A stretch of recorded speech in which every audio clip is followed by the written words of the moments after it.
একটি ইবাদতের ঘর আছে। এই ঘরটির নাম হলো বাইতুল মুকাদ্দাস। বাইতুল মানে হলো ঘর, মুকাদ্দাস শব্দের অর্থ হলো পবিত্র ঘর, যেটা তাম পৃথিবীর পয়গম্বরদের কেবলা ছিল। এটা নবী মুহাম্মদ রাসূলুল্লাহর আমল ছাড়া যত পয়গম্বর পৃথিবীতে এসেছে, 1 লক্ষ মোতাবেক 2,24,000 পয়গম্বর এই পৃথিবীতে এসেছে। আল্লাহর ইবাদত বন্দেগীর কথা পৃথিবীর মানুষের কাছে বলেছে। সব পয়গম্বরের কেবলা ছিল কিন্তু এই বাইতুল মুকাদ্দাস। আমাদের নবীরও কেবলা ছিল বাইতুল মুকাদ্দাস। কিছুদিন বাইতুল মুকাদ্দাসের দিকে ফিরে আমাদের পয়গম্বরও নামাজ আদায় করেছেন, সাহাবীরাও নামাজ আদায় করেছেন। কিন্তু প্রিয় নবীর মনের ভিতরে সাধ জাগতো, ইচ্ছা জাগতো, আমার কাবা শরীফ কেবলা হলে ভালো হতো, কাবা শরীফ কেবলা হলে ভালো হতো। আল্লাহ পাক নবীর মনের ভাব জানতে পেরে আসরের নামাজের সময় 2 রাকাত বাইতুল মুকাদ্দাসের দিকে ফিরে নবী নামাজ পড়েছেন, আর নামাজি হালাতে আর 2 রাকাত নামাজ কাবা শরীফের দিকে ফিরে পড়েছেন। জোরে বলে একটু সুবহানাল্লাহ। আচ্ছা, নামাজ পড়ার সময় কোনো মানুষ চলাফেরা করতে পারবে, কথা বলতে পারবে, এদিক থেকে ওদিকে ঘুরতে পারবে, কথা বলা? নামাজের সময় কিন্তু নিয়ত যখন করছি তখন কিন্তু তাহরিমা বুকে তাকবীর তাহরিমা বেঁধে যখন দাঁড়াচ্ছি, কথা বলা যাবে না, পা নাড়ানো যাবে না, ওঠা বসা করা যাবে না, কোনো দিকে যাওয়া যাবে না, কথা বলা যাবে না। কিন্তু আল্লাহ পাক বিশ্ব নবীকে বললেন, আপনার মনের ভিতরে যখন শখ হচ্ছে কাবা শরীফের দিকে ফিরে নামাজ পড়লে আমি আল্লাহ খুশি হব এবং আপনিও খুশি হবেন। তাহলে আপনি 2 রাকাত নামাজ হয়েছে, আর 2 রাকাত আসরের ফরজ নামাজ করা রাকাত, হ্যাঁ ফরজ নামাজ আসরের ফরজ 4 রাকাত, আর সুন্নত হলো 4 রাকাত, এই মোট 8 রাকাত। কিন্তু সুন্নত এটা হলো গায়ের মুআক্কাদা, এটা পড়লেও চলে, না পড়লেও চলে। যারা একটু বেশি বেশি আমল করে তারা সুন্নত পড়ে, যারা বেশি বেশি আমল করে না তাদের সুন্নত পড়ার প্রয়োজন নেই। মানে এই গায়ের মুআক্কাদা, সুন্নতে গায়ের মুআক্কাদা পড়ার কোনো দরকার নেই। কিন্তু যেগুলো অরিজিনাল সুন্নত সেগুলো পড়তে হবে। যেমন জোহরের ফরজের আগে 4 রাকাত, এ সুন্নত পড়তে হবে, না পড়লে কিন্তু গুনাহগার হয়ে যেতে হবে। তো যাই হোক, নবী 2 রাকাত পড়েছেন আর 2 রাকাত বাকি, 4 রাকাত ফরজ। তো 2 রাকাত হয়ে যাওয়ার পরে আল্লাহ আসমানি ফেরেশতা জিবরিল আমিন দ্বারা বিশ্ব নবীকে অবগত করালেন, আপনার যখন মনের শখ কাবা শরীফের দিকে ফিরে নামাজ পড়া, আপনি ঘুরে যে বাকি 2 রাকাত পড়ে নেন। নবী নামাজি হালাতে থেকেই বাকি 2 রাকাত নামাজ কাবা শরীফের দিকে ফিরে পড়লেন। ওইখান থেকে কিয়ামত অবধি নবী সাহাবীরা, নবী পাক এবং তাবে তাবিঈন, এইভাবে কিয়ামত পর্যন্ত যত উম্মত পৃথিবীতে আসবে আর কেউ বাইতুল মুকাদ্দাসের দিকে ফিরে নামাজ পড়ে না এবং পড়বেও না, তারা সব কাবার দিকে ফিরে নামাজ পড়বে। জোরে বলে একটু সুবহানাল্লাহ। তো বিশ্ব নবী সাল্লাল্লাহু আলাইহি ওয়াসাল্লাম ওই যে বাইতুল মুকাদ্দাসে যেখানে 70,000-এর মতো মানুষ একসঙ্গে জামাতে নামাজ পড়তে পারে, 70,000-এর মতো মানুষ একসঙ্গে জামাতে নামাজ পড়তে পারে, এই বাইতুল মুকাদ্দাসের এরিয়া চাতোয়াল, সেইখান থেকে প্রিয় নবী সাল্লাল্লাহু আলাইহি ওয়াসাল্লাম আল্লাহর দরবারে উত্থাপিত হয়েছিলেন। সেটা হলো সিরিয়ার প্যালেস্টাইন জেরুজালেমে অবস্থিত এই মসজিদটি, ওইখান থেকে উদ্যোগার ভ্রমণ করেছিলেন। যাই হোক, নবীজি সাল্লাল্লাহু আলাইহি ওয়াসাল্লাম মেরাজ শরীফে যেয়ে আল্লাহর সঙ্গে দিদার করে ওখানে আল্লাহ পাক বিশ্ব নবীকে কিছু নাস্তা করিয়েছিলেন। নাস্তা মদ দেয়া হয়েছিল, জান্নাতি মদ, তো দুনিয়ার পচা গলা জিনিস নয়। বিশ্ব নবীকে জান্নাতি মদ, যাকে আরবি ভাষায় বলা হয়েছে শারাবান তহুরা। কি নাম বলা হয়েছে? শারাবান তহুরা, পবিত্র মদ।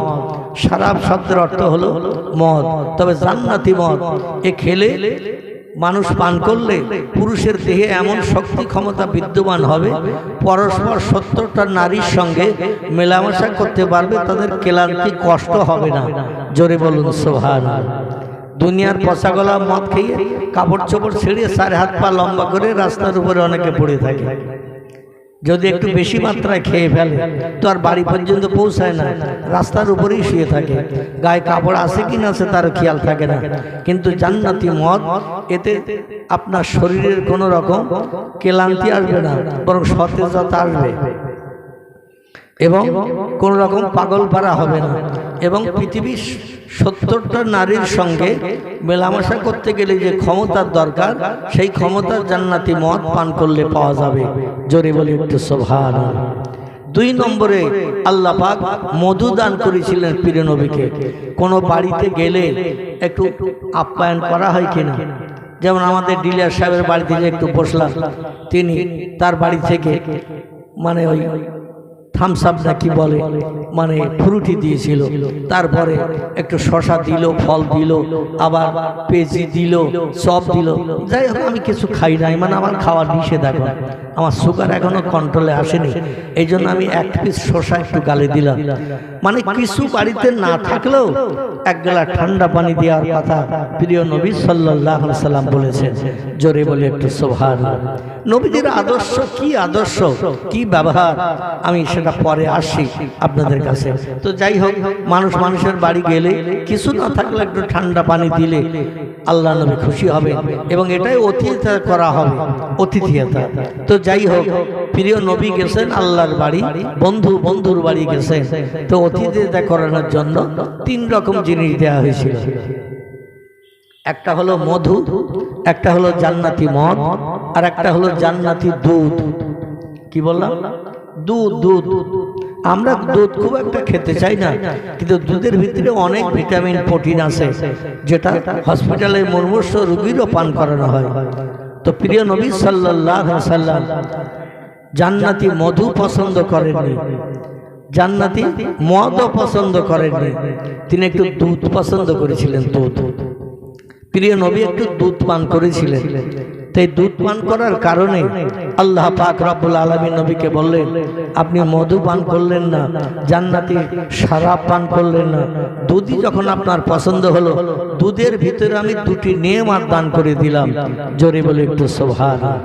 2টি নেয়ামতের একটি হলো দুধ পান করলে ক্ষুধাও মিটবে, দুধ পান করলে আবার পিপাসা থেকেও নিবৃত্তি পাবে, পিপাসা লাগবে না এবং ক্ষুধাও লাগবে না, দুধে 2টি কাজ হবে।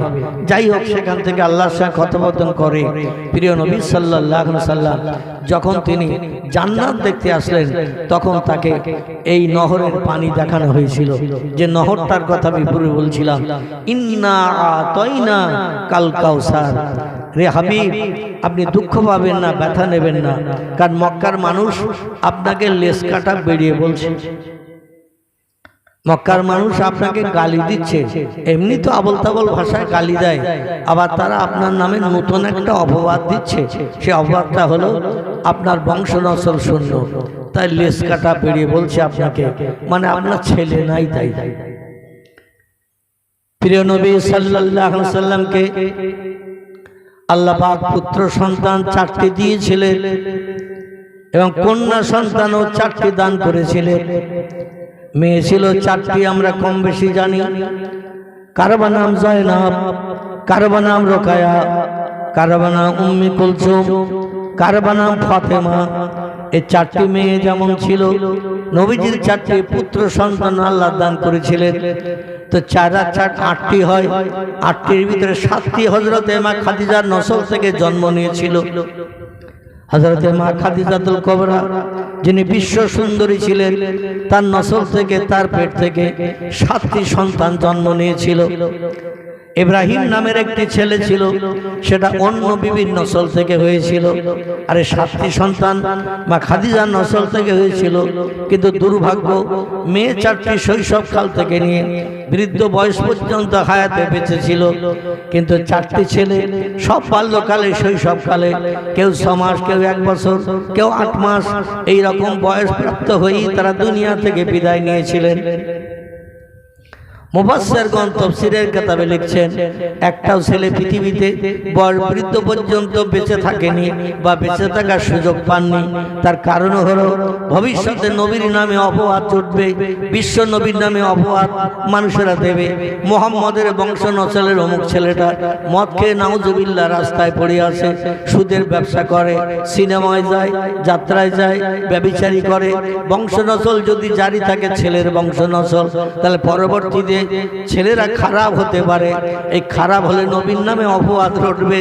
এই জন্য আল্লাহ পাক বিশ্ব নবীকে অপবাদ থেকে মুক্ত করার জন্য পয়গম্বর মুহাম্মদ রাসূলুল্লাহর বংশ নসল ছেলেদের বাল্যকালে ইন্তেকাল করিয়ে দিয়েছেন।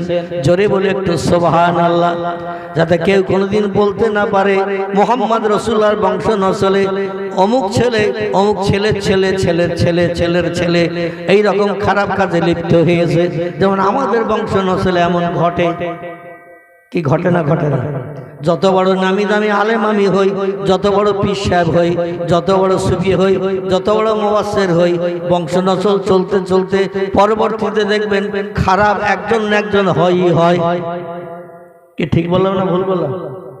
পরবর্তী বংশ নসল চলতে চলতে একজন না একজন খারাপ হয়ে যায়।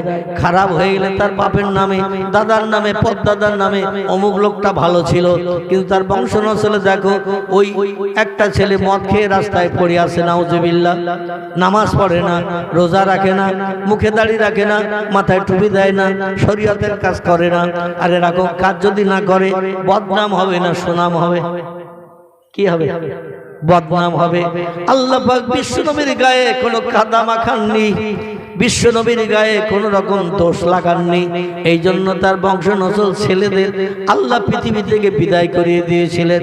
মেয়ে চারটে দুনিয়ায় হায়াতে বেঁচে ছিল, অন্য পুরুষের সঙ্গে তাদের বিয়ে হয়েছে।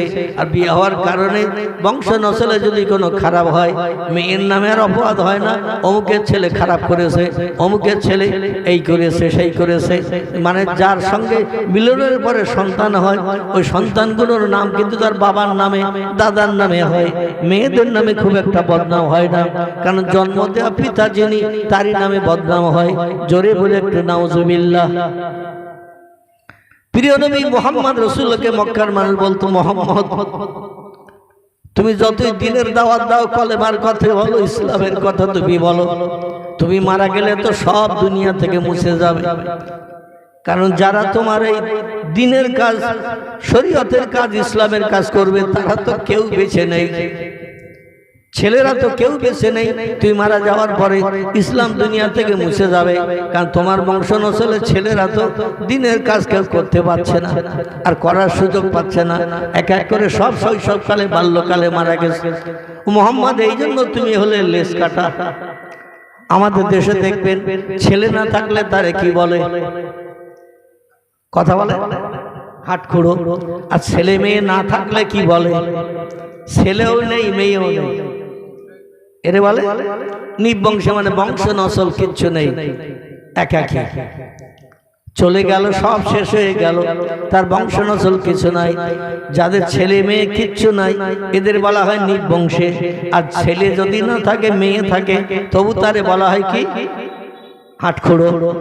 আল্লাহ নবী মুহাম্মদ রাসূলুল্লাহকে তারা হাটখুড়ো বলে গালি দিত। আর সৌদি আরবের ভাষায় মুহাম্মদ রাসূলুল্লাহকে লেস কাটা বলা হতো। কি বলা হতো? লেস কাটা। রসুলের ছেলে নাই, মেয়ে আছে বটে, কিন্তু মেয়েরা তো বিবাহিত হয়ে অন্য পুরুষের ঘর সংসার করতে যাবে। 12, 14, 16 বছর বয়সে বাবার ঘরে তো থাকবে না, চলে যাবে বিয়ের পরে অন্য জায়গায় 2-10 mile, 20 mile, 50 mile, 100 mile, 200 mile দূরে, সেখানে যে ঘর সংসার করবে। মুহাম্মদের মক্কায় তো দিনের কাজ করার সুযোগ তাদের হবে না। এই জন্য লেস কাটা বলে বলে প্রিয় নবীকে গালি দিত। আল্লাহ পাক ডেকে বললেন, হাবিব আপনি দুঃখ পাবেন না মক্কাবাসীদের এই কথায়, আপনি ব্যথা নেবেন না। আমি আপনার জন্য কাউসার দান করেছি। জোরে বলুন একটু সুবহানাল্লাহ। কাউসার মানে উত্তম পানি, যে পানি এক পেয়ালা পান করলে চায়ের কাপ দেখেছে, চায়ের কাপ, এই চায়ের কাপকে আমরা পেয়ালা বলি বা কাপ বলি। এরকম চায়ের কাপের মধ্যে এক পেয়ালা পানি আমি আপনার জন্য দান করেছি, একটা নহর, খাল। আচ্ছা, খালে পানি কম থাকে না বেশি থাকে? লম্বা খাল। বিশ্ব নবীকে সেই লম্বা খাল দেখানো হলো জান্নাত পরিদর্শনের সময়। নবীজি জান্নাত পরিদর্শন করলেন। জিবরিল বলেন, ইয়া আখি রুহুল আমিন, আমার ফেরেশতা ভাই জিবরিল আমিন, এটা আমি কিসের নহর দেখছি, কিসের নহর? জিবরিল বললেন, এর নাম হলো কাউসার। ইন্না আতাইনা কাল কাউসার, এটা হলো কাউসার নামক নহর। নবী বললেন, এই কাউসার নামক নহরের কাজ কি, এর ক্রিয়া কি? জিবরিল আমিন বললেন, এই নহরের পানি এক পেয়ালা যে লোকটি পান করবে ৭০,০০০ বছর তার আর পিপাসা লাগবে না, পানি খাওয়ার দরকার হবে না। একটু চিল্লাই বলা যাবে কি সুবহানাল্লাহ? শুধু তাই না, এই নহরের পানিতে যদি কোনো ব্যক্তি নেমে একবার ডুব দিয়ে ঠেলে ওঠে, ১৫০-২০০ বছর বয়স হয়েছে কোনো বুড়ির, এখন তার অত বয়স কোনো মেয়ে ছেলে পায় না। তাই মাঝে মাঝে খবরের কাগজে দেখা যায় ১০৭ বছর বয়স মেয়ে ছেলে বেশি আছে, ১১০ বছর বয়স মেয়ে ছেলে বেশি আছে। পৃথিবীর বিভিন্ন দেশে, ইংল্যান্ড, আমেরিকা, জাপান, জার্মান, ও দেশের মানুষের একটু বেশি হায়াত পায়। আমাদের ভারতবর্ষেও অনেক মেয়েরা ১০০ বছরের বেশি হায়াতে বেঁচে আছে, এরকম তথ্য পাওয়া যায়। কিন্তু বিদেশিদের বয়স একটু বেশি হয়, কারণ তারা একটু তাৎপর্যপূর্ণভাবে চলে।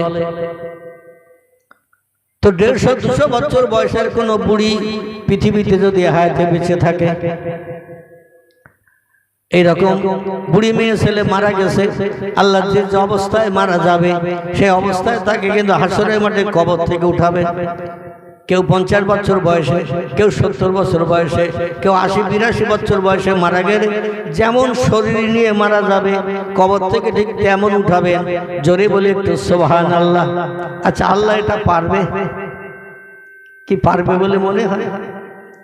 আল্লাহ বলছেন, ইন্নামা আমরুহু ইযা আরাদা শাইয়ান আইয়াকুলা লাহু কুন ফায়াকুন। ও দুনিয়ার মানুষ, তোমরা শোনো, আমি তোমাদের এমন একজন প্রভু, এমন একজন স্রষ্টা, যখন কোনো বিষয়ে কোনো হুকুম করি, ইযা আরাদা শাইয়ান, কোনো বিষয়ে আমি ইচ্ছা প্রকাশ করি যে যেমন ছিল তেমন তুলব, যেমন কবরে গেছে তেমন উঠাবো, আল্লাহ পারবে বলে মনে হয়? আল্লাহ বলছেন, শুধু একটু বলি কুন হ ফায়াকুন, সঙ্গে সঙ্গে সেটা হয়ে যায়।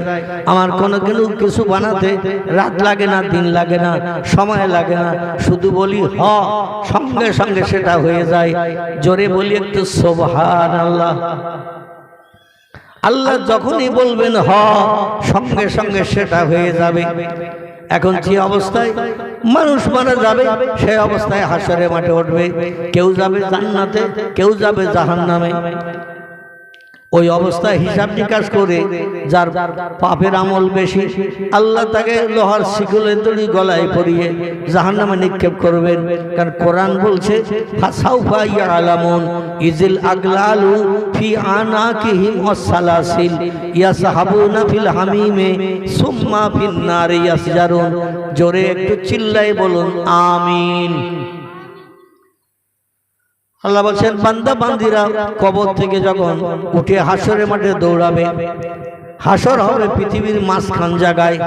এই তাম পৃথিবী ২২৮টা দেশ নিয়ে পৃথিবী, এই ২২৮টা দেশের মাঝখান হলো, পৃথিবীর মাঝখান হলো মক্কা মুকাররমা।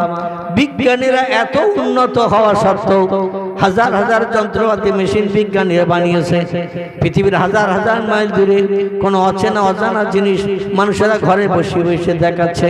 এত উন্নত। আকাশে কি আছে? চন্দ্র আছে, সূর্য আছে, মঙ্গল গ্রহ, এ গ্রহ, সে গ্রহ।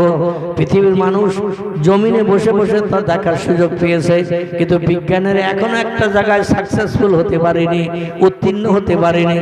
ভূগোল বইতে, ইতিহাসে কোনো বইতে এখনো বিজ্ঞানীরা লিখতে পারেনি পৃথিবীর মাঝখান কোন দেশের কোন জায়গা। আছে কোনো ভূগোল বইতে? আছে কোনো ইতিহাসে? আছে কোনো লেখকের লেখনীতে ধরা পড়েছে যে পৃথিবীর মাঝখান কোন দেশের কোন জায়গাটা? জাপান আছে, জার্মান আছে, ইংল্যান্ড আছে, হল্যান্ড আছে, পোল্যান্ড আছে, ইতালি আছে, ব্রাজিল আছে, এভাবে বুলগেরিয়া আছে। পৃথিবীতে সৌদি আরব আছে, ইরাক আছে, ইরান আছে, কুয়েত আছে, পারস্য আছে, তুরস্ক আছে। যত দেশ পৃথিবীতে আছে, আমাদের ভারত আছে, বাংলাদেশ আছে, পাকিস্তান আছে, শ্রীলঙ্কা আছে, এভাবে যত দেশ পৃথিবীতে আছে, কোন দেশের কোন জায়গায় পৃথিবীর মাঝখান, এখনো পর্যন্ত পৃথিবীর কোন দেশের বিজ্ঞানীরা এই তথ্যটা দিতে পারেনি। পয়গম্বর মুহাম্মদ রাসূলুল্লাহ নিরক্ষর মূর্খ ছিলেন, এই জন্য অনেক জ্ঞানী বিজ্ঞানীরা দার্শনিকরা বলছে মুহাম্মদ একটা মূর্খ মানুষ, সে কি তথ্য দেবে? আর মূর্খ মানুষের তথ্য আমাদের পক্ষে মানা যাবে না। তাই মূর্খ মানুষ একটা তথ্য দিয়েছেন 1450 বছর আগে। এই মূর্খের নাম হলো মুহাম্মাদুর রাসূলুল্লাহ। জোরে বলেন একটু সাল্লাল্লাহু আলাইহি সাল্লাম। তিনি বলছেন স্কুল কলেজ আমি পড়ি নাই বলে আমারে তোমরা মূর্খ বলিও না। ইন্নামা বুইস্তু মুআল্লিমান, আল্লাহ পাক আমাকে তাম বিশ্ববাসীর শিক্ষক করে, টিচার করে, প্রফেসর করে, আমারে অধ্যক্ষ অধ্যাপক করে পৃথিবীতে পাঠিয়েছেন। আমার মতো জ্ঞান অতীতে কারো ছিল না, বর্তমানে নাই এবং ভবিষ্যৎ প্রজন্মেও হবে না। জোরে বলুন একটু সুবহানাল্লাহ, আর একটু জোরে বলুন সুবহানাল্লাহ। স্কুলে পড়ি নাই বলে আমারে মূর্খ বলিও না, খাতা কলম দিলে লিখতে পারতাম না বলে আমারে তোমরা নিরক্ষর মূর্খ বলিও না। আমি হলাম পৃথিবীর সেরা জ্ঞানী, একটু চিল্লায়ে বলুন সুবহানাল্লাহ। তিনি যে সেরা জ্ঞানী, বর্তমান একবিংশ শতাব্দীর যুগে, বিংশ শতাব্দী পেরিয়ে গেছে, একবিংশ শতাব্দীর যুগও পর্যন্ত বিজ্ঞানীরা এইখানে মাথা নত করতে বাধ্য হয়েছে। নবী মুহাম্মদ রাসূলুল্লাহ 1450 বছর আগে বলে গেছেন, আমার মক্কা মুকাররমার কাবা বাইতুল্লাহটা হলো পৃথিবীর মাঝখান। মানুষ শুধু মানুষের ভুল ধরার জন্য ব্যস্ত, মানুষ মানুষের ভুল ধরে নতুন তথ্য দেওয়ার জন্য ব্যস্ত, কিন্তু এখনো পর্যন্ত কোনো বিজ্ঞান, কোনো দার্শনিক, কোনো ইঞ্জিনিয়ার, কোনো ডাক্তার, কোনো মাস্টার, কোনো উচ্চশিক্ষিত জ্ঞানী নবীজির এই কথাটার ভুল ধরে এখনো পর্যন্ত ইতিহাসের তথ্য লিখতে পারেনি, ভূগোল বইতে তথ্য লিখতে পারেনি। মুহাম্মদের তথ্যটা 1500 বছর আগে ভুল ছিল, আমরা নতুন যন্ত্রপাতি মেশিন বানিয়ে সেই তথ্যটা সঠিক হয়েছে, আমরা সাকসেসফুল হয়েছি। আমরা বলছি জাপানের দেশের অমুক জায়গা, জার্মানের দেশের অমুক জায়গা, আমেরিকার দেশের অমুক জায়গা, ইংল্যান্ডের দেশের অমুক জায়গা, এটাই হলো পৃথিবীর মাঝখান। এটা এখনো পর্যন্ত বলতে পারেনি এবং কিয়ামত পর্যন্ত পারবে না। আল্লাহর কোরআনে 6666টি আয়াত আছে, 114টি সূরা আছে, 3,44,740টির মতো হরফ বর্ণমালা আছে। কিয়ামত পর্যন্ত কোরআনের একটা অক্ষরে পরিবর্তন কেউ ঘটাতে পারবে না, একটা তথ্য কেউ মিথ্যা প্রমাণ করতে পারবে না। এবং নবীজির জবানে হাদিস শরীফ যাকে বলা হয়, বুখারী শরীফ, মুসলিম শরীফ, তিরমিজি, আবু দাউদ, ইবনে মাজাহ, দারমি, দারকুতনি, বাইহাকি, তিবরানি, কুরতুবী থেকে শুরু করে আমার ভাইরা মুয়াত্তা মালিক থেকে শুরু করে ইবনে হাব্বান, যত হাদিসের কিতাব আছে, কোন হাদিসের কিতাবের একটা তথ্য কিয়ামত পর্যন্ত পৃথিবীর মানুষ ভুল প্রমাণ করতে পারবে না। জোরে বলুন একটু আমিন।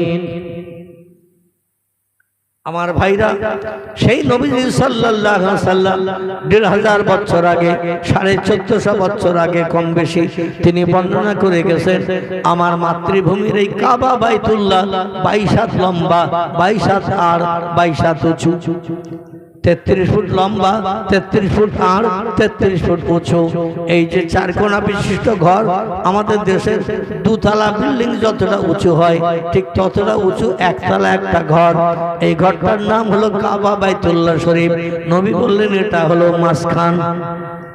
দুনিয়ার কোনো মানুষ তথ্য দিয়ে আমার এই তথ্যটা মিথ্যা প্রমাণ করতে 1500 বছর পারেনি এবং কিয়ামত যতদিন না পর্যন্ত না হবে ততদিন নবীর এই কথাটা মিথ্যা প্রমাণ কেউ করতে পারেনি এবং পারবে না।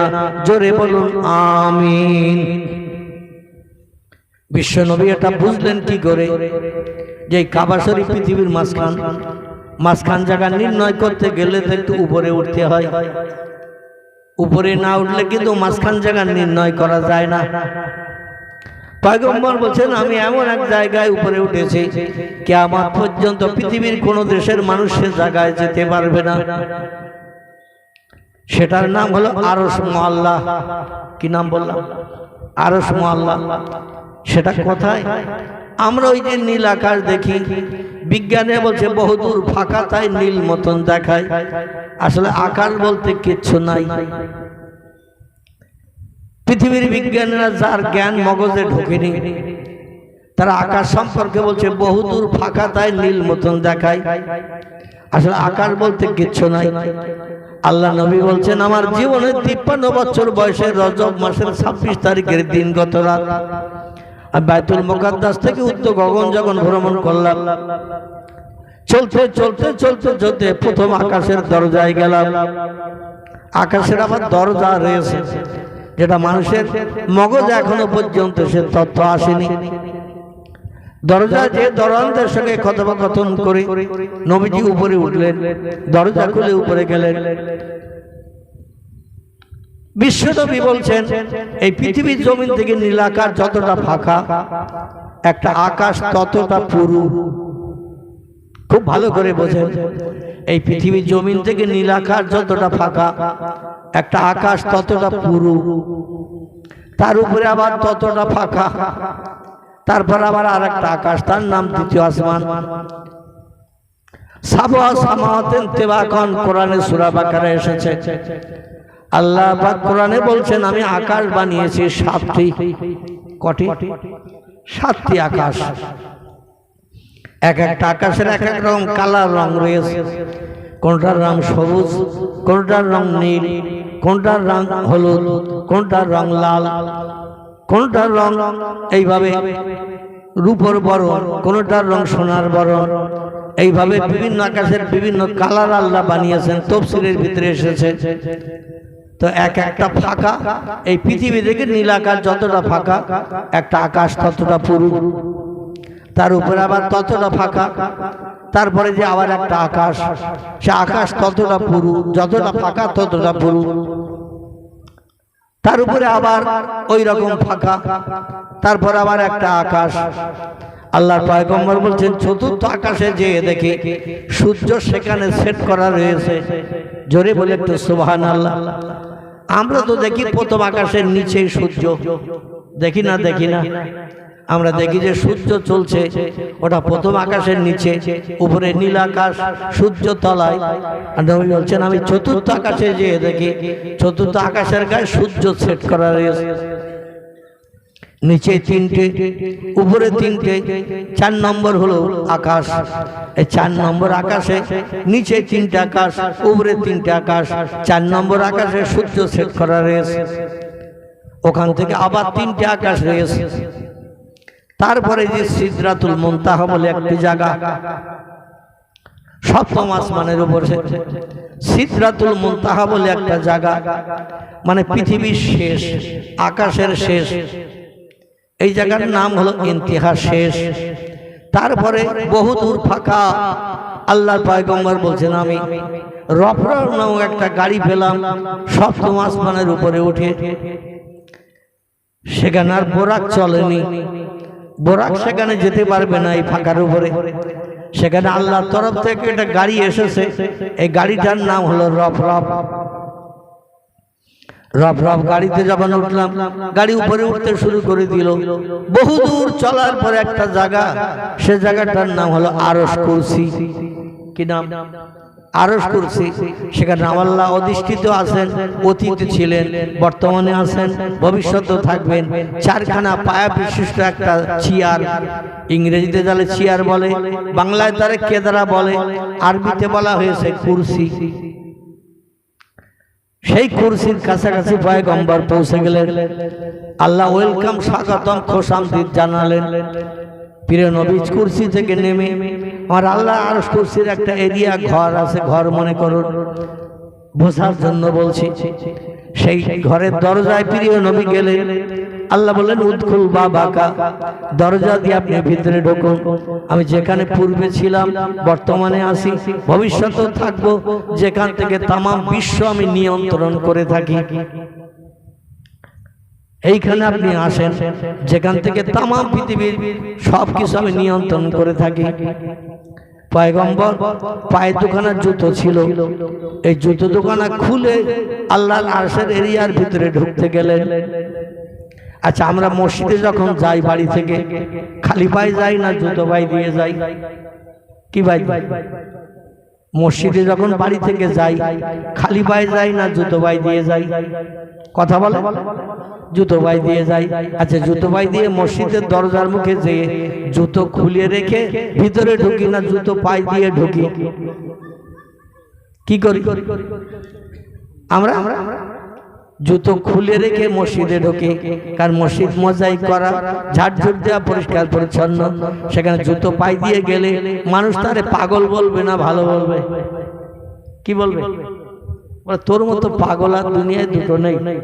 তুই জুতো পায়ে দিয়ে বাড়ি থেকে এসেছিস, জুতোর তলায় কত ধুলোবালি মেখেছে, কত নোংরা টোংরাও লাগতে পারে, রাস্তায় থাকে।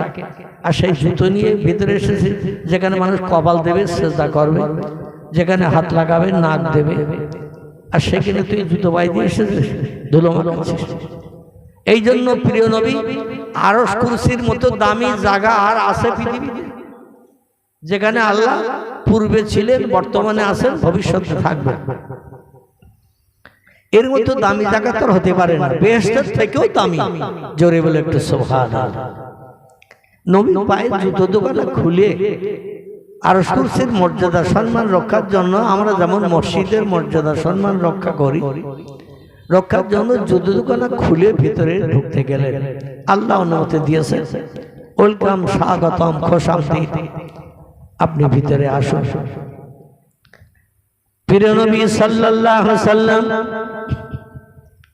জুতো খুলে যেই ঢুকতে গেলেন, আল্লাহ সঙ্গে সঙ্গে নিষেধ করলেন, লা তাদখুল ইয়া আইয়ুহান নবী, আপনি ওই অবস্থায় আমার আরশ কুরসির ভিতরে ঢুকবেন না। আল্লাহর পয়গম্বর বলেন, আল্লাহ কি ভুল করলাম তা তো আমি বুঝতে পারলাম না। সেই পৃথিবীর জমিন থেকে বাইতুল মুকাদ্দাসে 2 রাকাত নামাজ আদায় করলাম, শুকরিয়ার নামাজ। আদম নবী থেকে ঈসা রুহুল্লাহ পর্যন্ত সব পয়গম্বর আমার পিছনে ইক্তেদা করলো। আল্লাহ লক্ষ লক্ষ ফেরেশতা এসে আমার পিছনে ইক্তেদা করলো। সেখান থেকে জিবরিল আমিন মারফত আমি বুরাকে চেপে সপ্তম আসমান পাড়ি দিলাম। তারপরে সিদরাতুল মুনতাহায় এসে আবার গাড়ি পাল্টালাম, রফরানো গাড়ি নিয়ে আপনার আরশ কুরসিতে আসলাম, শুধু উপরে উঠলাম।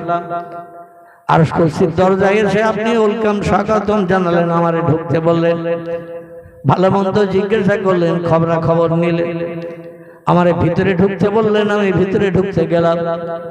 দোষ ত্রুটি কি করলাম কিছুই তো বুঝলাম না। ঢুকতে বলে আবার কেন নিষেধ করলেন, লা তাদখুল, ভিতরে ঢুকবেন না।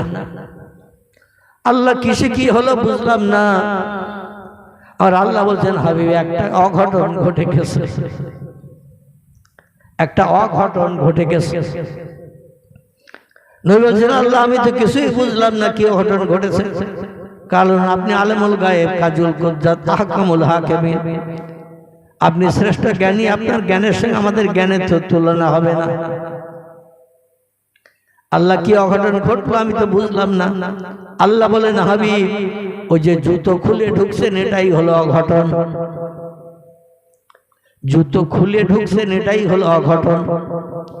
নবী বলছেন, তো জুতো পাই দিয়ে আপনার আরশের ভিতরে ঢুকবো, এটাও তো একটা সম্মানহানির ব্যাপার। আল্লাহ বলেন, আপনি জানেন না এখান থেকে 3-3.5 বছর আগে, কম বেশি 4000 বছর আগে পৃথিবীতে একজন পয়গম্বর আমি পাঠিয়েছিলাম।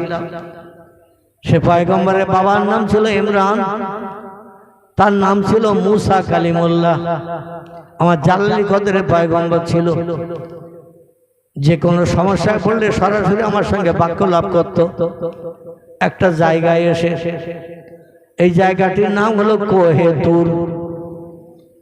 মাদায়েনের দেশে একটা পাহাড় আছে মাদায়েন। মুসা নবীর বসবাস ছিল মিশর, আর তার শ্বশুর বাড়ির দেশের নাম ছিল মাদায়েন। এই মাদায়েনের দেশে একটা পাহাড় ছিল, পাহাড়টির নাম হলো কোহে তুর। একটু দরুদ শরীফ পড়েন, আল্লাহ। হ্যালো,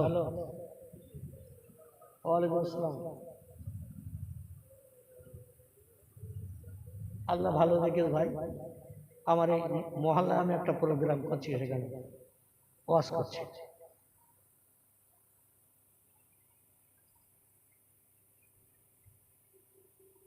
আচ্ছা,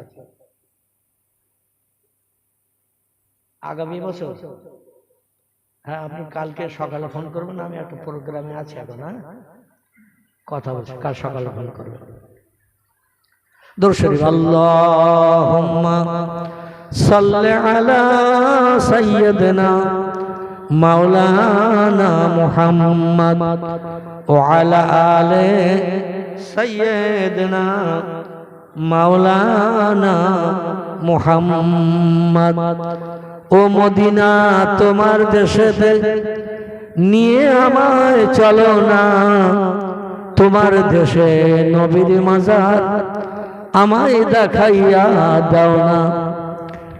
নবীর মাজার দেখার তরে কাঁদি আমি দুবেলা, তোমার দেশে নবীর মাজার আমায় দেখাইয়া দাও না।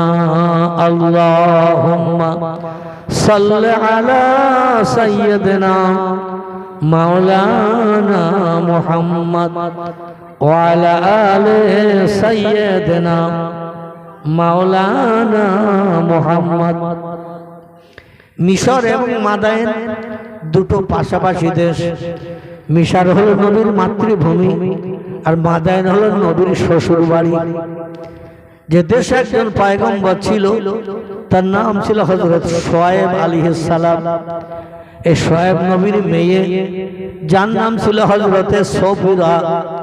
এই সফুরার নামনি মেয়েকে তার বড় মেয়ে মুসা নবী তাকে বিয়ে করে সংসার যাপন করেছিলেন। তো যাই হোক, শ্বশুর বাড়ির দেশে একটা পাহাড় ছিল, এই পাহাড়টির নাম ছিল কোহে তুর। শ্বশুর বাড়ি থেকে মুসা নবী স্ত্রীকে নিয়ে প্রথম যখন বাড়ি ফিরছেন, আর ওই পাহাড়ের উপরে মসজিদা দান করে মুসা নবীকে খুশি করেছিলেন।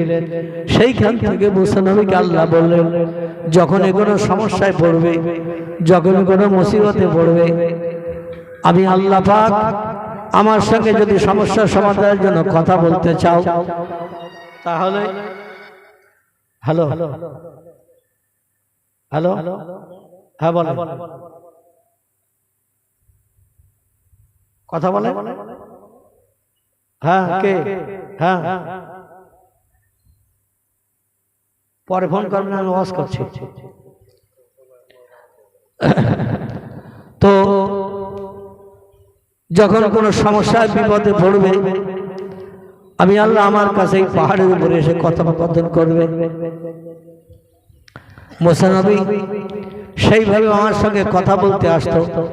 একদিন মুসা নবী আমাদের বলল, আল্লাহ তোমার সঙ্গে কথা বলে আমার কলিজা ভেজে না। আল্লাহ বলেন, কারণ?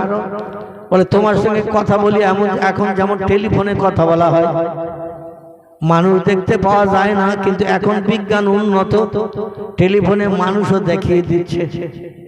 পূর্বে যখন টেলিফোন আবিষ্কার হয়েছিল, তখন শুধু হাওয়ার মাধ্যম দিয়ে কথা শোনা যেত, চেহারা দেখা যেত না।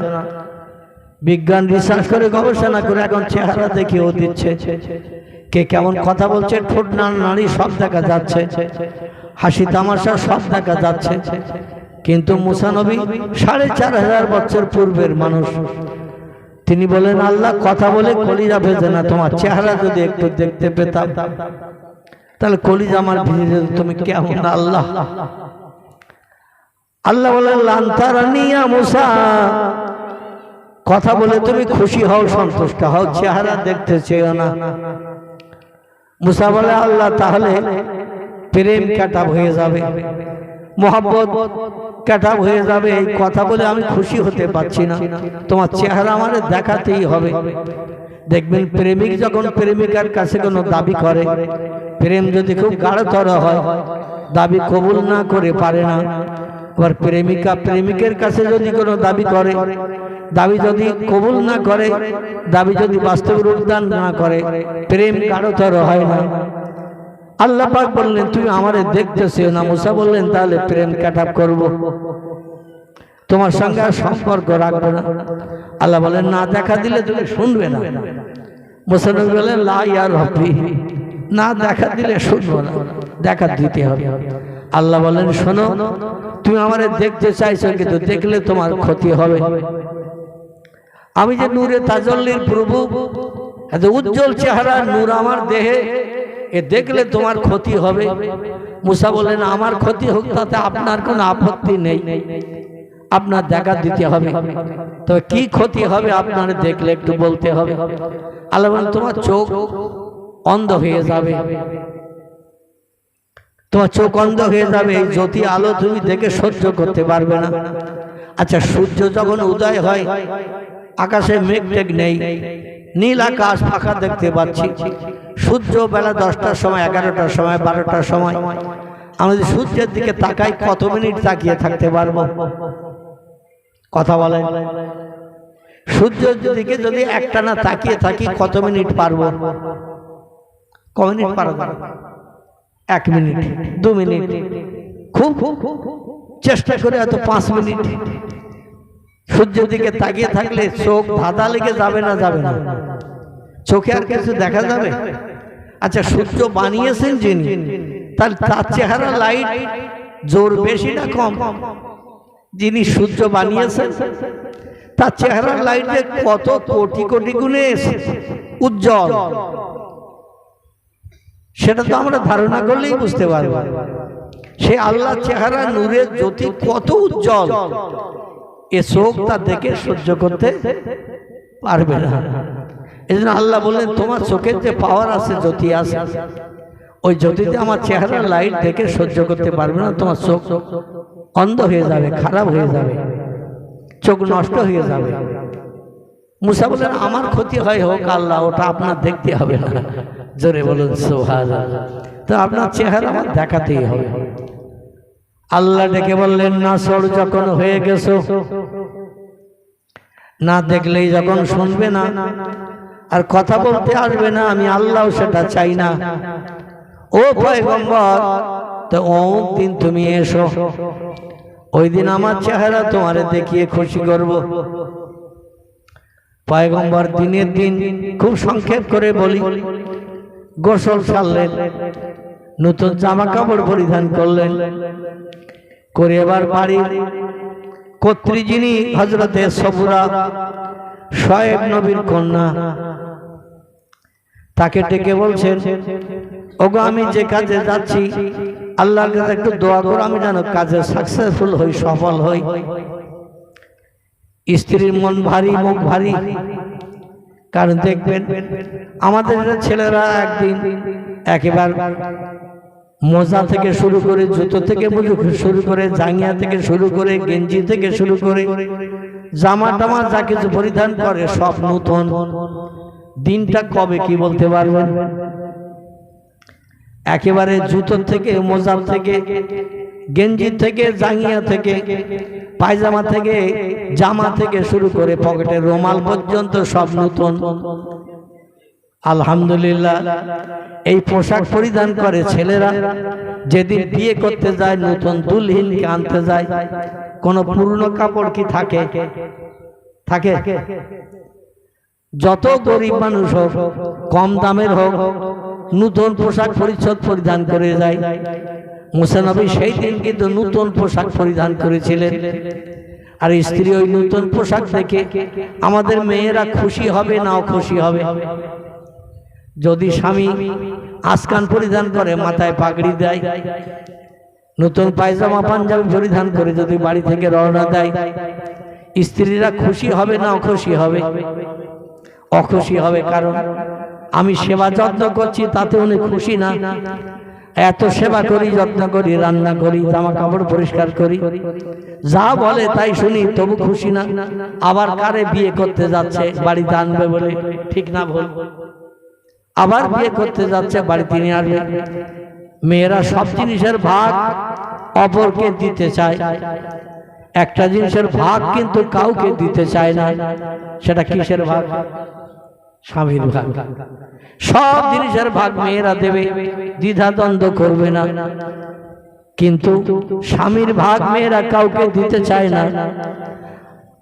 আমার স্বামীর পাশে অন্য একটা মেয়ে এসে শয়ন করুক, অন্য একটা মেয়ে এসে বিশ্রাম করুক, শুয়ে থাক, এটা কিন্তু মেয়েরা কোনোদিন জীবনে চাইবে না। এই জন্য স্ত্রী বলছেন আপনার পোশাক পরিচ্ছদ আমার মন ভার করে দিয়েছে, আপনি দোয়া চাচ্ছেন, যে কাজে যাচ্ছেন ওই কাজে সফল হবেন, আমিও দোয়া করব না। মুসা নবী বললেন কেন, কি হয়েছে? বলে ওই যে পোশাক পরে যাচ্ছেন, কোন একটা মেয়েকে আবার বিয়ে করে স্ত্রী বানিয়ে ঘরে আনবেন, সংসারে আমার সঙ্গে অশান্তি হবে। হযরত সারা ইব্রাহিম নবীর বিবি হাজরাকে বিয়ে করার কারণে খুশি হতে পারেননি, অখুশি হয়েছিলেন, বিয়ে করার জন্য দোয়া করতেও চাইনি হাজরাকে বিয়ে করার জন্য। মুসা নবীর স্ত্রীও তাই দোয়া করতে চাইল না। মুসা নবী বললেন তুমি যে ধারণা করছো ধারণাটা সঠিক না, ওই ধারণাটা সঠিক না। আসলে আমি যে নতুন পোশাক পরিচ্ছদ পরিধান করেছি, আল্লাহ কি সাথে সজ্জিত হয়ে আমার সঙ্গে দেখা করতে আসবেন আমার তো জানা নাই। এই জন্য একটু নতুন পোশাক পরেছি, বিয়ের পোশাক, যাতে যেন আল্লাহ অখুশি না হয়, ফেরেশতারাও অখুশি না হয়। আল্লাহ তো একা দেখা দেবেন, নিশ্চয়ই ফেরেশতারাও সেখানে থাকবে, আমার যাতে খারাপ না বলে। এই জন্য আমি একটু ভালো পোশাক পরেছি। ওই স্ত্রী, এতে তুমি ধারণা করি না কোনো মেয়েকে আমি বিয়ে করতে যাচ্ছি, আজ আল্লাহর সঙ্গে আমার দিদার হবে, সাক্ষাৎ হবে, আল্লাহ চেহারা থেকে কলিজা ঠান্ডা করব। শুধু টেলিফোনে কথা বলি তাতে আমার কলিজা ঠান্ডা হয় না, অনেকদিন বলে বলে দাবি করে করে আল্লাহ নিম রাজি হয়েছে। আজকের আমার সঙ্গে দেখা দেবে বলে ওয়াদা করেছে। ইন্নাল্লাহা লা ইখলাফুল মিয়াদ, আল্লাহ কোনোদিন ওয়াদা ভঙ্গ করে না, যে ওয়াদা করে সেটা পূরণ করে। আমরা কত ওয়াদা করি কিন্তু বাস্তবে রূপদান করি না, পূরণ করি না। তাই আজকে নতুন পোশাক পরে যাচ্ছি, দোয়া করো আল্লাহর সঙ্গে যেন আমার দিদার হয়, দেখা হয়। স্ত্রী বললেন প্রাণের স্বামী, ওটাই যদি বাস্তব হয় আল্লাহর সঙ্গে দেখা করবেন বলে নতুন পোশাক পরে যাচ্ছে, আমি কাজে বাধা দেব না, মুখ ভার করব না। তো আমার একটা প্রস্তাব আছে, আমি দোয়া করব, তখন আমার প্রস্তাবটা যদি পূর্ণ হয়। আমার ভাইরা, হযরত মুসা নবী আলাইহিস সালাম স্ত্রীকে ডেকে বললেন কি তোমার দাবি, তাড়াতাড়ি বলো, সময় পেরিয়ে যাচ্ছে। তুর পাহাড়ে আমার বাড়ি থেকে যেতে অনেকটা দূর, আমি মিশরের অধিবাসী, আর পাহাড় হলো মাদানের দেশে, আমার যেতে অনেকটা সময় লাগবে, লেট হয়ে যাবে। সময় পেরিয়ে গেলে হয়তো আল্লাহ নাও আসতে পারে, তাড়াতাড়ি বলো। স্ত্রী বলেন আমি খুব তাড়াতাড়ি বলছি এবং আমি ব্যবস্থা করব। সেটা হলো আপনি একা দেখতে যাবেন আল্লাহকে, আমি সংসারে সব কাজ কর্ম করি, যখন যা বলেন শুনি, কোনদিন কথার খেলাপ করি না। আপনি একা আল্লাহর দেখে খুশি হবেন, আর আমি দেখতে পাবো না, ওটা হবে না। আমাকে একটু সঙ্গে করে নিয়ে যেতে হবে। মুসা নবী বললেন এই দাবি তুই মনে মনে ঠিক করে রেখেছ, তা তো আমার জানা নাই। তবে শোনো, যদি যেতে চাও তাহলে তাড়াতাড়ি রেডি হও, একটু গোসল করবো, পোশাক পরিচ্ছদ পাল্টাবো, নতুন শাড়ি আছে পরিধান করবো, একটু সময় লাগবে। মুসা নবী বললেন বিবিরে, তুমি যে এই দাবি রাখবে তা তোমার জানা ছিল না, আর তুমি আমার সঙ্গে গেলে আল্লাহ হয়তো নাও আসতে পারে। কারণ যেদিন আল্লাহর সঙ্গে আমার কথা হয়েছে সেদিন আমার স্ত্রী আসবে, এটা তো আমি বলিনি। এখন নতুন করে তোমারে যদি নিয়ে যাই আল্লাহ তো নাও আসতে পারে, এই জন্য আজকে নিয়ে যাওয়া যাবে না। তো অন্য কোনো দিন যদি আল্লাহ আবার দেখা দেয় তোমারে সেদিন নিয়ে যাব, আজকের কথার খেলাপ করে তোমারে নিয়ে যাওয়া যাবে না। স্ত্রী সবুরা ডেকে বলেন প্রাণের স্বামী, সেটাও একটা যুক্তির কথা, ওটাও একটা যুক্তির কথা। আপনার সঙ্গে যেদিন আল্লাহর সঙ্গে কথা হয়েছে সেদিন তো আমি যাব, এটা আমি বলিনি, আর আপনি আমার আল্লাহরে দেখিয়ে দেবেন সেটাও আপনি বলেননি। তাহলে আজকের আমি আর যাব না, আপনি একাজে আল্লাহরে দেখে আসেন, কলিজা ঠান্ডা করে আসেন। তবে আমার একটা প্রস্তাব, 2 নম্বরের প্রস্তাব আছে। মুসা নবী বলেন মা সালাকি ইয়া জাওজাতি, এ প্রাণের বিবি 2 নম্বর প্রস্তাব কি? বল প্রস্তাব হলো যে চোখ দিয়ে আল্লাহরে দেখে আসবেন ওই চোখ দুনিয়ার কাউকে দেখালে হবে না, আল্লাহ দেখা চোখটা আমি প্রথম দেখতে পাই। জোরে বলুন একটু সুবহানাল্লাহ। মুসা নবী বললেন তাতে অসুবিধা নাই, আমি যে চোখ দিয়ে আল্লাহ দেখবো তুর পাহাড়ে যেই, ওই চোখ তোমার ছাড়া আর কারো দেখাবো না, প্রথমেই তোমার দেখাবো। এবার স্ত্রী বলেন তাহলে দোয়া করছে আল্লাহ যেন আপনার উদ্দেশ্য পূর্ণ করেন। সংক্ষেপ কথা, হযরতে মূসা আলাইহিস সালাম স্ত্রীর কাছ থেকে দোয়া নিয়ে রওনা দিলেন। তুর পাহাড়ের কিনারায় যখন গেলেন আল্লাহ বলেন মূসা কুম ইয়া মূসা, ও মূসা তুমি ওইখানে দাঁড়াও। মূসা নবী বললেন আল্লাহ এখনো তো পাহাড়ে উঠি নাই। আল্লাহ বলেন পাহাড়ে ওঠার আগে আমারে দেখার আগে তোমার পায়ের জুতা দুখানা তুমি খুলে এসো। ওই জুতো পরা অবস্থায় আসলে কিন্তু আমার চেহারা দেখতে পাবে না, কারণ জুতো পরিধান করে থাকলে মনে একটু গরম গরম থাকে, পাওয়ার একটু মর্যাদা একটু বেশি বেশি থাকে। এই জুতো খুলে এসো, পাহাড়ের কিনারায় নিচে জুতো খুলে এসো। মূসা নবী জুতো খুলে চলে গেলেন। যে যখন জায়গায় গেলেন যেখানে দাঁড়িয়ে আল্লাহর সাথে কথোপকথন হয়, মূসা বললেন রব্বে আরিনি, আল্লাহ জুতো খুলতে বললেন খুলে আসলাম, খালি পায়ে আসলাম। এবার আপনি আমার দেখা দিন, আপনার চেহারা দেখে কলিজা ঠান্ডা করি। আল্লাহ বলেন ফেরেশতারা প্রথম আকাশ থেকে পৃথিবী জমিন মাঝখানে এই যে ফাঁকা, এই ফাঁকা জায়গায় মাঝে মাঝে ফাঁকা দিয়ে দিয়ে পর্দা লাগাও 70,000। কটা? 70,000 পর্দা মাঝে মাঝে ফাঁকা দিয়ে দিয়ে লাগাও। পর্দার তলায় থাকবে মূসা, আর 70,000 পর্দার উপরে থাকবো আমি আল্লাহ। আমার চেহারার কিঞ্চিত লাইট ছেড়ে দেব, 70,000 পর্দা ভেদ করে যে লাইট যাবে। আর দুটো পাঁচটা পর্দা যদি লাগানো হয়, আর ওধারে যদি একটা লাইট জ্বালানো হয়, এধারে লাইটের আলো কি খুব বেশি আসবে? দুটো পাঁচটা পর্দা যদি লাগানো হয়, পর্দার ওধারে যদি একটা টর্চ লাইট মারা হয়, এধারে কিন্তু ততটা লাইট আসবে না যতটা খালি জায়গায় আসে। আল্লাহ বলেন পর্দা লাগাও 70,000। 70,000 পর্দা লাগানো হলো। আল্লাহ পর্দার উপর থেকে নিজের চেহারার কিঞ্চিত লাইট ছেড়ে দিলেন। 70,000 পর্দা ভেদ করে যে লাইট আসলো মূসা নবীর চোখে, লাইট দেখে মূসা নবী বেহুশ হয়ে যায়, পিছনে চিৎপটাক হয়ে পড়ে গেছেন। জোরে বলুন একটু সুবহানাল্লাহ।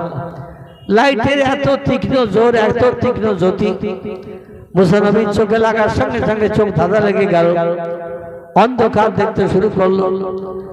লাইটের জ্যোতিতে মূসা নবী আর দাঁড়িয়ে থাকতে পারলেন না, বেহুশ হয়ে পড়ে গেলেন। তাফসীরের কিতাবে এসেছে 4 দিন 4 রাত পয়গম্বর মূসা নবী বেহুশ হয়ে ওই পাহাড়ের উপরে পড়েছিল। 4 দিন 4 রাত জ্যোতির কারণে বেহুশ হয়ে মূসা নবী পড়েছিল। আল্লাহ ফেরেশতাদের ডেকে বলেন ফেরেশতারা, আর পয়গম্বর আমার চেহারার লাইট দেখে বেহুশ হয়ে পড়ে রয়েছে। 4 দিন 4 রাত পেরিয়ে গেল, এখনো হুঁশ ফেরে না। ও ফেরেশতারা মাথায় পানি দাও, পাখার হাওয়া দাও, আমার পয়গম্বর একটু হুঁশ ফেরাও। স্ত্রীও বাড়ি দুশ্চিন্তায় পড়েছে। সেই যে স্বামী গেল আল্লাহর চেহারা দেখতে, আর বাড়ি ফেরে না। নতুন বিয়ে করে কি শ্বশুর বাড়ি রয়ে গেল নাকি? নতুন স্ত্রী প্রেমে মহব্বতে ভালোবাসা, আর বাড়ি ফেরার কথা মনে নেই। কি যে ঘটনা ঘটলো তুর পাহাড়ে, তাও তো খবর আসলো না। স্ত্রী বড় দুশ্চিন্তায় পড়েছে, আর পয়গম্বরের হুঁশ ফিরাও, মাথায় পানি দাও, পাখার হাওয়া দাও। ফেরেশতারা দায়িত্ব নিয়ে ডানা মেলেছে আজম পাঠ করে তুর পাহাড়ের উপরে চলে আসলেন। এসে মূসা নবীর মাথায় পানি ঢালতে লাগলো, পাখার হাওয়া দিতে লাগলো। এই হাওয়া দিয়ে পানি দিয়ে পয়গম্বরকে যখন হুঁশ ফেরালেন, পয়গম্বর হুঁশ ফিরে ঠেলে উঠে বসলো। ফেরেশতারা জিজ্ঞাসা করলো মা তারা, ইয়া মূসা ইবনে ইমরান, কি দেখলে তুমি? বলে আমি আল্লাহ দেখেছি। জোরে বলুন একটু সুবহানাল্লাহ। বলে কি দেখলে তুমি? বলে আমি আল্লাহ দেখেছি। বলে আল্লাহরে কেমন দেখলে? বলে আল্লাহরে দেখেছি একটা লাইট এসে চোখে লেগেছে, চোখ ধাঁধা লেগে গেছে। বলে তাহলে দেখলে কি? বলে ওই লাইট দেখেছি, ওই আমার আল্লাহ দেখেছি, এতেই আমি খুশি। আমার ভাইরা, পায়ে জুতো থাকার কারণে আল্লাহ পাক মূসা নবীর চেহারা দেখাতে চাই না। তুরবারে কিনারায় জুতো খুলে আসতে বললেন আর পয়গম্বর মোহাম্মদ রাসূলুল্লাহকে বললেন তুমি জুতো পরে এসো, কারণ তুমি জুতো খুলে যদি আসো তাহলে মুসা নবীর মর্যাদা তোমার মর্যাদার সমান হয়ে যাবে। মুসা নবী জুতো খুলে এসে আমার চেহারা দেখেছে আর তুমি জুতো খুলে এসে আমার চেহারা দেখলে দুইজন পয়গম্বরের মর্যাদার সমান হবে। আমি চাই না আপনার মর্যাদার সঙ্গে কোন নবীর মর্যাদার সমান হোক। চিল্লাই বলুন একটা সুবহানাল্লাহ। সেই নবীর উম্মত আমরা, আমাদের কত দাম, কত মর্যাদা, কত সম্মান আল্লাহ দিয়েছেন। সব নবীর উম্মতের হাসরের মাঠে তারা সূর্যের রৌদ্রে দাঁড়িয়ে থাকবে 50,000 বছর। আর আমরা কবর থেকে হাসরের ময়দানে গেলে আল্লাহ পাক আমাদের হিসাব নিকাশ করে প্রথমে জান্নাতে ঢুকিয়ে দেবেন। আমরা যত সময় জান্নাতে না যাব অন্য নবীর উম্মতদের হিসাব নিকাশ হবে না। সূর্যের রৌদ্র আমাদের যাতে বেশি সহ্য করতে না হয়, তার কারণে আল্লাহ আমাদের হিসাব নিকাশ তাড়াতাড়ি করে আমাদের জান্নাতে ঢুকিয়ে দেবেন মুহাম্মদ রাসূলুল্লাহর ইজ্জতের খাতিরে। জোরে বলি একটু সুবহানাল্লাহ। আল্লাহ বলেন হাবিব এই জন্য আপনারে বলছে আপনি জুতো খুলে আসবেন না, জুতো পরে আসুন, যাতে আপনার মর্যাদা জুতো অবস্থায় বেশি হয়। সংক্ষেপ আলোচনা, সংক্ষেপ কথা। পয়গম্বর মোহাম্মদ রাসূলুল্লাহ জুতো পরিধান করে গেলেন, আল্লাহ নবীজিকে সামনে বসালেন। সেই যে নীল আসমান আর এই পৃথিবী কত দূর, নবী বলছেন দ্রুতগামী একটা ঘোড়া যদি লেজ তুলে ছোটে 500 বছর একটানা যদি ছোটে, খাওয়ার জন্য দাঁড়ায় না, পেশাবের জন্য দাঁড়ায় না, পায়খানার জন্য দাঁড়ায় না, একটানা যদি ছোটে ঘুমানোর জন্য দাঁড়ায় না, একটানা ছুটলে যত পথ যাবে দুনিয়ার জমিন থেকে নীল আসমানের দূরত্ব ততটা। আরে এতটা দূরত্বে 70,000 পর্দা লাগিয়ে আল্লাহ ওপার থেকে চেহারা লাইট দিলেন, এপারে মুসা নবী ধাঁধা লেগে 14 লেগে বেহুশ হয়ে পড়ে গেল। আর মোহাম্মদ রাসূলুল্লাহকে আল্লাহ সামনে বসালেন। আল্লাহ বলেন ইজলিস ইয়া আইয়ুহান নবী, আমার সামনে আপনি বসুন। তাফসীরে রুহুল বায়ান, তাফসীরে মারিফুল কোরআন, তাফসীরে বাইজাবি, তাফসীরে কাশাফ, বিভিন্ন তাফসীরে কিতাবে লেখকেরা লিখেছেন একটা ধনুক গোল করলে যতটা দূরত্ব হয়, ধনুক যাতে তিল লাগিয়ে ওই আদিবাসীরা ছড়ে শিয়াল মারে, বন বিড়াল মারে, বেজি মারে, আদিবাসী যারা যা পায় তাই ধরে ধরে খায়, ওরা দেখবেন তীর ধনুক নিয়ে আসে এলাকায়, এসে তিল লাগিয়ে ধনুকে ছড়ে। ও ধনুকের 2 মাথার দূরত্বটা দুমড়িয়ে তলাটা যতটা দূরত্ব হয় দড়ি বাঁধা, এতটা দূরত্বে পয়গম্বর এবং আল্লাহ সামনাসামনি বসে কথোপকথন করেছিলেন। জোরে বলুন একটু সুবহানাল্লাহ। এই কথোপকথনের পর আল্লাহ নবী দুধ পান করলেন, সেখানে কথাবার্তা শেষ হলো, 50 ওয়াক্ত নামাজ দিলেন, 6 মাস রোজা দিলেন। মুসা নবীর কথা মোতাবেক কমতে কমতে 5 ওয়াক্ত নামাজ আর 1 মাস রোজা ফরজ হলো। তারপরে জান্নাত পরিদর্শন করতে গেলেন। জান্নাত পরিদর্শন করে ওই কৌসারের পানি বিশ্ব নবীকে দেখানো হলো, পান করানো হয়নি। বলে এটা পান করাবো পরে, যখন কিয়ামতের মাঠে আপনার উম্মতেরা আসবে তাদের এই পানি 1 পেয়ালা পান করালে 70,000 বছর আর পিপাসা লাগবে না, 50,000 বছর লম্বা দিন সূর্যের রৌদ্রে কষ্ট পাবে না। ও হাবিব আপনাকে লেসকাটা বেড়ে বলে যারা মক্কার মানুষ গালি দিচ্ছে, আপনি তাদের বলে দিন আপনার জন্য কৌসার নিহিত করেছে, এই কৌসারে পানি যারা পান করবে তাদের কলিজা ঠান্ডা হয়ে যাবে, কোনো কষ্ট থাকবে না।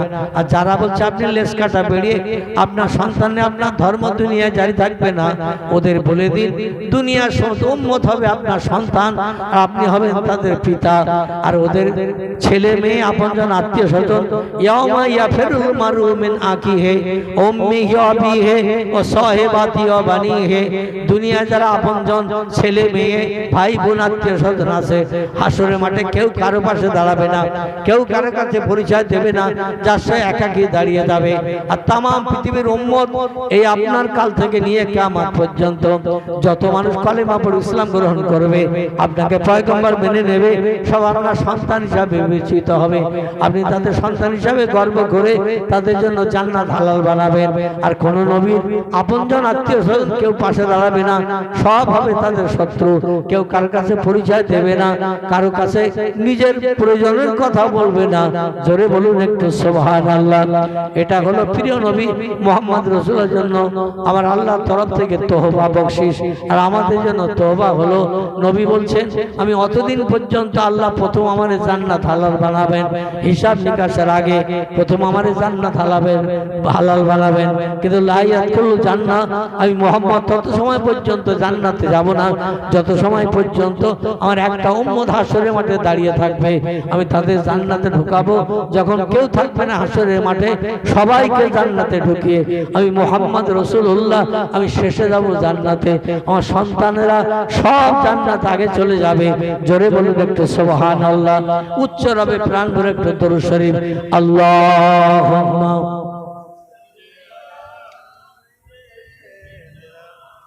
মাওলানা মুহাম্মদ ওয়া আলা আলে সাইয়্যিদিনা মাওলানা মুহাম্মদ। বিসমিল্লাহির রহমানির রহিম।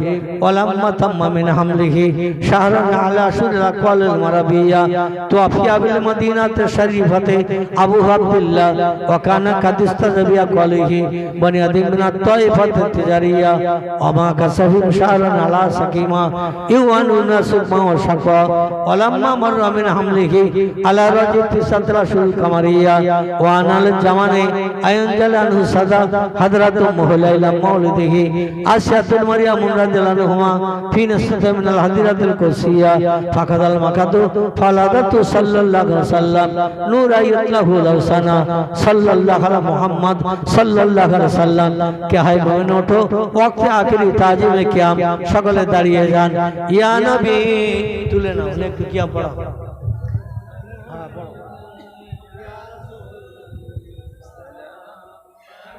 या नबी सलाम अलैका या रसूल सलाम अलैका या हबीब सलाम अलैका सलावतुल्लाह अलैका या नबी सलाम।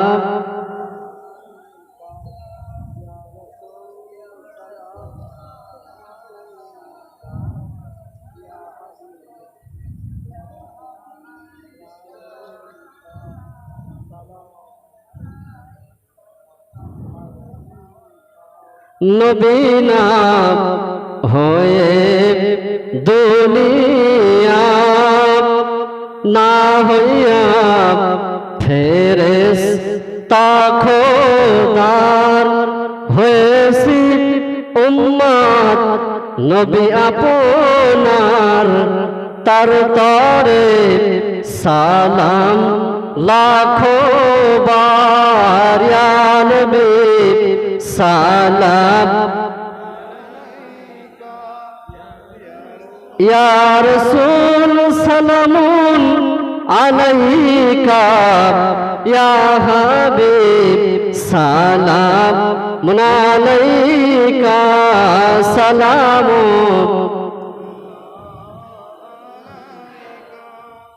या मोहम्मद सल्लल्लाहु अलैहि वसल्लम नामे प्यारा आरश पर हक ने पुकारा आफा है सस्परम बर हमारा लीजियो सलाम हमारा या नबी सलाम या रसूल सलामुन या हबीब सलाम सलामुल्लाह नबीजीर আব্বা আব্দুল্লাহ রাসূলুল্লাহর আম্মা আমিনা হাবিবের দুধমা হালিমা দয়ার নবীর রওজা ওই সোনার মদিনা ইয়া নবী সালাম ইয়া রাসূল সালামুন আলাইকা ইয়া হাবিব সালাম সালামুল্লাহ আলাইকা। সকলে বসে পড়ুন।